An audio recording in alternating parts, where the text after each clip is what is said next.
et du retour à la terre des jeunes. Comme beaucoup de jeunes Sénégalais, il a pourtant été tenté par l'immigration. J'ai commencé petit à petit de 2002, 2003, 2004 et puis en 2006, j'ai été un peu victime d'une folie, comme je l'appelle souvent, de l'immigration. Et j'ai tenté cette aventure vers l'Europe qui m'a conduit en Italie où j'ai fait 2 ans et au Portugal où j'ai fait 1 an. J'ai fait l'Europe, j'ai vu ce qu'il y a là-bas, ça m'a permis de mieux me concentrer sur mon travail, mais aussi de parler avec la jeunesse sénégalaise, de les conscientiser davantage pour qu'ils restent. Parce que ce qu'on gagne là-bas, on peut gagner ça ici si on fait le même effort. Donc je suis revenu en 2009 et je n'ai pas hésité à réinvestir dans la filière avicole parce que c'est une filière que je connais, c'est une filière que je maîtrise.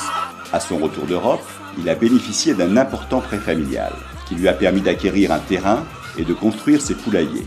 Il fait surtout des œufs, mais aussi du poulet de chair et même un peu de maraîchage. Le personnel de son exploitation est essentiellement familial. J'avoue que c'est une filière très porteuse, surtout avec l'arrêt des importations de cuisses de poulet et autres. Donc ce qui a vraiment boosté la filière, ce qui nous a permis de pouvoir vraiment réaliser des chiffres d'affaires importants. Après bilan, l'année 2013, j'ai produit pas moins de 3 400 000 œufs. Et j'ai fait en poulet de chair 24 000, ce qui correspond à 2 000 poulets de chair par mois. En termes de rentabilité aussi, ça rapporte beaucoup, énormément même. Pendant les 10 ans, j'ai évolué dans l'informel où je n'avais pas de taxes, je ne paye rien. Maintenant, je suis formel, donc dans les mois à venir, je repartirai maintenant pour payer les taxes pour la première fois. Parce que je veux montrer l'exemple aussi aux autres jeunes que le secteur informel, bien vrai qu'il est porteur aujourd'hui et rapporteur d'argent aujourd'hui, mais le futur, le secteur informel n'a pas d'avenir certain. Bon, le marché avicole, il reste encore beaucoup de choses à faire parce que c'est un marché qui est pour moi exploité au 10e. La demande, elle croît d'année en année.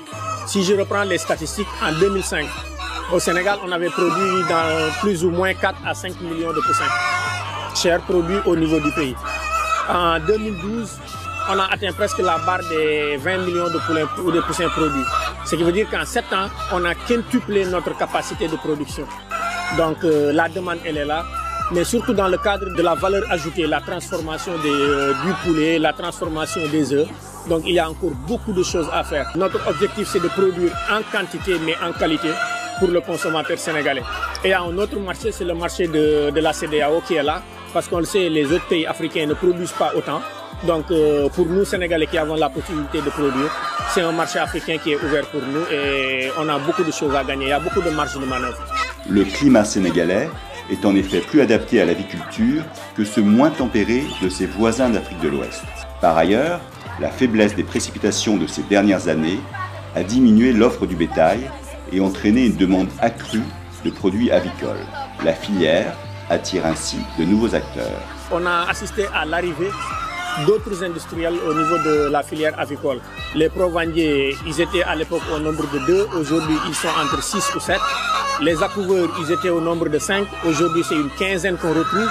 Ça permet de diversifier le produit, mais aussi ça permet à tout un chacun de pouvoir faire le choix de la qualité de ses poussins et de la qualité aussi de l'aliment qu'il utilise. Donc sur ce cas, ça a été favorable. L'autre chose, c'est qu'on a travaillé ensemble pour la mise en place d'une interprofession. L'IPAS, qui est l'interprofession de la filière avicole sénégalaise, qui est aujourd'hui une interprofession qui se bat pour vraiment redynamiser encore la filière avicole, mais surtout redonner une place très importante à la filière, vu que son PIB au niveau de l'élevage s'élève à 17% pour un chiffre d'affaires qui tourne à plus de 140 milliards. Donc nous nous disons qu'il faut organiser tous ses membres pour qu'ils puissent en fait servir cette filière et défendre aussi les intérêts de la filière. Bon, je demande aux jeunes de venir parce que c'est une filière jeune comme on a l'habitude de le dire. Au niveau de la FAFA, les statistiques montrent que nous sommes à plus de 80% des jeunes. Donc c'est une filière jeune, vu que les jeunes s'y intéressent. Donc comment il faut pousser encore les autres jeunes à venir, à s'intéresser encore davantage à l'aviculture. L'aviculture ne ment pas et elle nourrit son homme. Donc nous qui y sommes, nous sommes mieux placés que les autres pour le dire et nous connaissons vraiment les avantages que nous offre cette filière. Raison pour laquelle nous n'hésitons pas à nous investir, nous n'hésitons pas à prendre tout notre temps à consacrer ça à la volaille parce que vraiment il y a un chiffre d'affaires qui est là, mais il y a un rendement aussi très utile.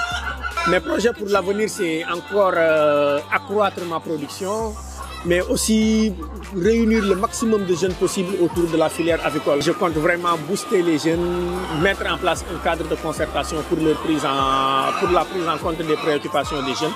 J'ai démarré avec 30 poussins. Si aujourd'hui je me retrouve avec 7500 pondeuses par an et plus de 24 000 poulets de chair, c'est parce que le chemin a été long. Ça n'a pas été facile, mais j'ai cru en moi et j'ai toujours cru au travail que je faisais. En tant que responsable de la filière, Papa Bakary Koli accueille favorablement le programme québécois de développement international de soutien aux jeunes aviculteurs du Sénégal, lancé en septembre 2014. Le PQDI, c'est pour moi un programme très important qui va rejoindre la FAFA dans ses initiatives, qui va rejoindre aussi le CNCR dans sa volonté de pouvoir aider les jeunes à s'insérer davantage, mais aussi à se professionnaliser dans le secteur de l'aviculture. Donc c'est un programme qui vise à former pour la première année 100 jeunes dans les métiers de l'aviculture. Donc nous encourageons vraiment ce projet que nous soutenons à 100%, que nous cautionnons. Et vraiment mention spéciale aussi au CECI pour avoir vraiment soutenu le financement de ce projet.